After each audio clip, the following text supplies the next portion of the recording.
Hello, ഇന്നത്തെ നമ്മുടെ video എന്ന് പറയുന്നത് ഒരു ബാത്തിങ് പൗഡർ ഉണ്ടാക്കുന്ന വീഡിയോ ആണ്. പക്ഷേ ഇത് ബാത്തിങ് പൗഡർ നിങ്ങൾക്ക് കുളിക്കുന്ന നേരം മാത്രമല്ല, നിങ്ങൾക്ക് ഡെയിലി ഇത് ഫേസ് വാഷായിട്ട് യൂസ് ചെയ്യാൻ വേണ്ടിയിട്ട് പറ്റുന്ന ഒരു പൗഡറാണിത്. അപ്പോൾ ഇതെങ്ങനെയാണ് യൂസ് ചെയ്യേണ്ടത് എന്നുള്ളത് ഞാൻ പറഞ്ഞുതരാം. ഉറപ്പായിട്ട് നല്ല അടിപൊളി റിസൾട്ട് ആയിരിക്കും. കാരണം നമ്മളിത് ഫേസ് വാഷായിട്ട് യൂസ് ചെയ്യുന്നതുകൊണ്ട്, നമ്മളിത് ഡെയിലി യൂസ് ചെയ്യുന്നതുകൊണ്ട് തന്നെ പെട്ടെന്ന് നമുക്ക് റിസൾട്ടും കിട്ടും. എല്ലാവരുടെ വീട്ടിലും അവൈലബിൾ ആയിട്ടുള്ള സാധനങ്ങൾ മാത്രമേ ഇതിലുള്ളൂ. എന്തായാലും നിങ്ങൾ ട്രൈ ചെയ്ത് നോക്കണം. നിങ്ങളുടെ മുഖത്ത് വരുന്നിരിക്കുന്ന കറുത്ത പാട്, കരുവാളിപ്പ് എല്ലാം മാറിയിട്ട് മുഖം നല്ല സോഫ്റ്റും ക്ലിയറും അതുപോലെ തന്നെ നല്ല നിറവും വെക്കാൻ സഹായിക്കുന്ന നല്ല ഒരു പൗഡറാണിത്. അപ്പോൾ ഇതെങ്ങനെയാണ് തയ്യാറാക്കുക എന്നുള്ളത് നമുക്ക് വീഡിയോ കാണാം. അപ്പോൾ ആദ്യം തന്നെ നമുക്ക് ഇതിലേക്ക് വേണ്ടത് ഓട്സ് ആണ് കേട്ടോ. ഓട്സ് ഞാൻ 2 ടേബിൾ സ്പൂണ് ഓട്സ് ആണ് എടുക്കുന്നത്. എല്ലാം ഞാൻ 2 ടേബിൾ സ്പൂണിൻ്റെ കണക്കാണ് കേട്ടോ പറയുന്നത്. നമ്മളിതിലെല്ലാം 2 ടേബിൾ സ്പൂൺ വെച്ചിട്ടാണ് ഇടുന്നത്. അപ്പോൾ ആദ്യം എടുക്കേണ്ടത് 2 ടേബിൾ സ്പൂൺ ഓട്സ്, പിന്നെ എടുക്കേണ്ടത് അതേപോലെ തന്നെ 2 ടേബിൾ സ്പൂണോളം ചെറുപയറാണ് കേട്ടോ. അപ്പോൾ ഇത് രണ്ടും കൂടിയിട്ട് ഫസ്റ്റ് നമുക്ക് നല്ല പൊടിയായിട്ട് പൊടിച്ചെടുത്ത് കൊണ്ടുവരണം. ഒട്ടും തരിതരിപ്പ് ഉണ്ടാവരുത്, നല്ല സോഫ്റ്റ് പൊടിഞ്ഞിട്ട് എടുക്കണം.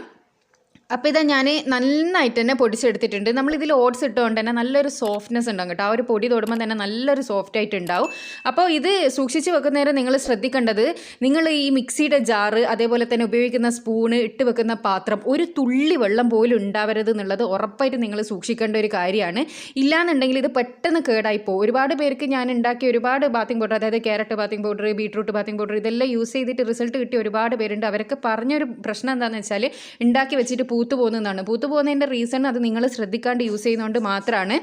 അപ്പോൾ ഇതിലേക്ക് ഞാൻ ഇനി ആഡ് ചെയ്ത് കൊടുക്കുന്നത് 2 ടേബിൾ സ്പൂണോളം തന്നെ കടലപ്പൊടിയാണ് കേട്ടോ. കടലപ്പൊടിയും 2 ടേബിൾ സ്പൂൺ ആഡ് ചെയ്ത് കൊടുത്തതിന് ശേഷം ഒന്ന് മിക്സ് ചെയ്തെടുക്കുക. നന്നായിട്ടൊന്ന് മിക്സ് ചെയ്തെടുക്കുക. ഇനി നിങ്ങളുടെ അടുത്ത് കടലപ്പൊടി ഇല്ലയെന്നുണ്ടെങ്കിൽ അതും ഇതേപോലെ തന്നെ നിങ്ങൾക്ക് പൊടിച്ചെടുക്കാവുന്നതാണ് കേട്ടോ. ഇതും കൂടിയിട്ട് നന്നായിട്ട് മിക്സ് ചെയ്യുക. ഇനി അവസാനമായിട്ട് ഇതിൽ നമ്മൾ ആഡ് ചെയ്യുന്നത് മഞ്ഞളാണ് കേട്ടോ. ഇത് ആണുങ്ങൾ യൂസ് ചെയ്യുന്നുണ്ട് എന്നുണ്ടെങ്കിൽ അവർക്ക് ആ മഞ്ഞളുടെ ഭാഗം സ്കിപ്പ് ചെയ്യുക. ബാക്കി എല്ലാവർക്കും മഞ്ഞൾ യൂസ് ചെയ്യുക. പിന്നെ മഞ്ഞൾ യൂസ് ചെയ്യുമ്പോൾ ഒന്നെങ്കിൽ കസ്തൂരി മഞ്ഞൾ യൂസ് ചെയ്യുക, അല്ലെങ്കിൽ വീട്ടിൽ തന്നെ ഉണക്കി പൊടിച്ച മഞ്ഞൾപ്പൊടി നിങ്ങൾക്ക് വേണമെങ്കിൽ യൂസ് ചെയ്യുക. പക്ഷേ കസ്തൂരി മഞ്ഞളിനാണ് ഏറ്റവും കൂടുതൽ റിസൾട്ട് ഉണ്ടാകുക. ആണുങ്ങൾ ഇത് യൂസ് ചെയ്യുന്നുണ്ടെങ്കിൽ അവർ ആ മഞ്ഞളുടെ ഭാഗം സ്കിപ്പ് ചെയ്ത് കളയുക. പെണ്ണുങ്ങൾ മാത്രമാണ് ഈ മഞ്ഞൾ ഇട്ടിട്ട് ചെയ്യേണ്ടു. കാരണം എന്താണെന്ന് വെച്ചാൽ മഞ്ഞൾ യൂസ് ചെയ്താൽ ചിലർക്ക് താടി വളരുന്ന പ്രോബ്ലം വരുന്നത് നല്ലുള്ള ഒരു പ്രശ്നം ഉണ്ടാവാറുണ്ട്. അതുകൊണ്ടാണ്. അപ്പോൾ ഞാൻ ഇതിലേക്ക് 1 ടേബിൾ സ്പൂണോളം മഞ്ഞൾപ്പൊടി കൂടി ആഡ് ചെയ്ത് കൊടുത്തിട്ടുണ്ട്. മഞ്ഞൾ അങ്ങനെ 2 ടേബിൾ സ്പൂണ് വേണ്ട, 1 ടേബിൾ സ്പൂൺ മാത്രം മഞ്ഞൾപ്പൊടി ആഡ് ചെയ്താൽ മതി. അതേപോലെ തന്നെ ഇടുമ്പോൾ ശ്രദ്ധിക്കേണ്ടത് ഒന്നുകിൽ കസ്തൂരി മഞ്ഞൾ അല്ലെങ്കിൽ വീട്ടിൽ തന്നെ ഉണക്കി പൊടിച്ച മഞ്ഞൾപ്പൊടി. നമ്മൾ കറിയിൽ ഉപയോഗിക്കുന്ന പാക്കറ്റിൽ വാങ്ങുന്ന പൊടി യൂസ് ചെയ്യരുത്. കാരണം നമ്മളിത് മുഖത്ത് ഡെയിലി യൂസ് ചെയ്യുന്നതാണ്. അപ്പോൾ പാക്കറ്റിലുള്ള പൊടിയിൽ എന്തെല്ലാം സാധനങ്ങൾ ആഡ് ചെയ്തിട്ടുണ്ടെന്ന് നമുക്കറിയില്ല. അപ്പോൾ നമ്മളിത് നന്നായിട്ട് മിക്സ് ചെയ്തെടുത്തിട്ടുണ്ട്. ഇനി ഞാൻ പറഞ്ഞല്ലോ, പ്രത്യേകം ശ്രദ്ധിക്കണം, നമ്മുടെ ആ ഒരു ഉപയോഗിക്കുന്ന സ്പൂണ് അതേപോലെ പാത്രം ഒന്നും തന്നെ ഒട്ടും വെള്ളം ഇല്ലാത്തതിലായിരിക്കണം. അല്ലാന്നാണെങ്കിൽ ഇത് പെട്ടെന്ന് കേട് വന്നു പോകും. ഇത് നമുക്ക് പുറത്ത് തന്നെ സൂക്ഷിച്ച് വെക്കാൻ വേണ്ടി പറ്റും. പുറത്ത് വെക്കുന്നതിൽ അങ്ങനെ കേടായി പോകുന്നില്ല. പക്ഷേ ഇതിൽ ഉള്ളിലേക്ക് വെള്ളം ഈർപ്പം കയറിയിട്ടുണ്ടെങ്കിൽ കേടായി പോകും. അപ്പോൾ നിങ്ങളിതെങ്ങനെ യൂസ് ചെയ്യേണ്ടതെന്ന് വെച്ചാൽ, അതിന് മുന്നേ ഇത് ഉണ്ടാക്കിയിട്ട് നല്ല ടൈറ്റായിട്ടുള്ള ഒരു കണ്ടെയ്നറിൽ വേണം നിങ്ങൾ സൂക്ഷിക്കേനെ.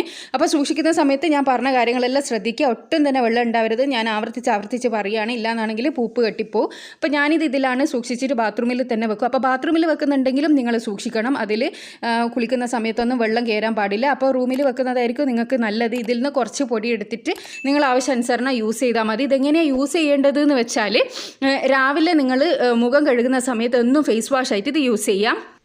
പിന്നെ കുളിക്കുന്നതിൻ്റെ മുന്നേ നിങ്ങളിത് ബോഡിയിൽ കംപ്ലീറ്റ് തേച്ച് പിടിപ്പിക്കുക. വെള്ളം ഉപയോഗിച്ചിട്ട് തന്നെ മിക്സ് ചെയ്തിട്ട് തേച്ച് പിടിപ്പിച്ചാൽ മതി. എന്നിട്ട് അറ്റ്ലീസ്റ്റ് ഒരു 10 മിനിറ്റെങ്കിലും ബോഡിയിൽ വെക്കണം. അതേപോലെ ഫേസ് വാഷായിട്ട് നിങ്ങൾ യൂസ് ചെയ്യുന്ന സമയത്ത് നിങ്ങൾക്ക് പാൽ എടുക്കുന്നതായിരിക്കും. പാലിൽ കുറച്ച് പാലെടുത്തിട്ട് അതിൽ മിക്സ് ചെയ്തിട്ട് മുഖത്ത് തേച്ചിട്ട് ഒരു 2 മിനിറ്റ് ഉറപ്പായിട്ടും ദിവസം ഒന്ന് സോഫ്റ്റായിട്ടൊന്ന് മസാജ് ചെയ്തിട്ട് കഴുകി കളഞ്ഞാൽ മതി. അങ്ങനെയാണ് ഫേസ് വാഷായിട്ട് യൂസ് ചെയ്യേണ്ടത്. അതുപോലെ തന്നെ ഇത് ഡെയിലി ഫേസ് വാഷായിട്ട് യൂസ് ചെയ്യുന്ന സമയത്ത് നിങ്ങൾക്ക് വളരെ നല്ല റിസൾട്ടായിരിക്കും. നിങ്ങൾക്കത് മനസ്സിലാവും. യൂസ് ചെയ്യുന്ന സമയത്ത് എന്തായാലും നിങ്ങൾക്ക് മനസ്സിലാവും എത്രത്തോളം റിസൾട്ട് ഉണ്ട് എന്നുള്ളത്. അപ്പോൾ ഇത് ഫേസ് വാഷായിട്ടും നിങ്ങൾക്ക് ബാത്തിങ് പൗഡറായിട്ടും എല്ലാം ഇത് യൂസ് ചെയ്യാൻ വേണ്ടിയിട്ട് പറ്റും.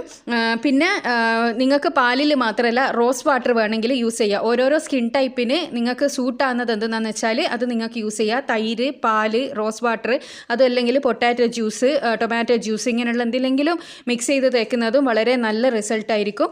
അപ്പോൾ ഇത് ട്രൈ ചെയ്തിട്ട് നിങ്ങൾക്ക് റിസൾട്ട് കിട്ടിയിട്ടുണ്ടെങ്കിൽ ഉറപ്പായിട്ടും നിങ്ങൾ കമൻറ്റിലൂടെ വന്ന് അറിയിക്കാൻ വേണ്ടി മറക്കരുത്. ഇതുപോലുള്ള യൂസ്ഫുൾ ആയിട്ടുള്ള വീഡിയോസ് ഞാൻ ഒരുപാട് ചാനലിൽ ഇട്ടിട്ടുണ്ട്. കാണാൻ ഇഷ്ടപ്പെടുന്നവരാണെങ്കിൽ ചാനലൊന്ന് സബ്സ്ക്രൈബ് ചെയ്യുക. അടുത്തുള്ള ബെൽ ബട്ടൺ കൂടി ക്ലിക്ക് ചെയ്യുകയാണെങ്കിൽ ആ ഫ്യൂച്ചറിൽ വരുന്ന വീഡിയോസ് എല്ലാം നിങ്ങൾക്ക് നോട്ടിഫിക്കേഷനായി ലഭിക്കുന്നതായിരിക്കും. അടുത്ത നല്ല വീഡിയോ ആയിട്ട് വീണ്ടും കാണാം. Thanks for watching.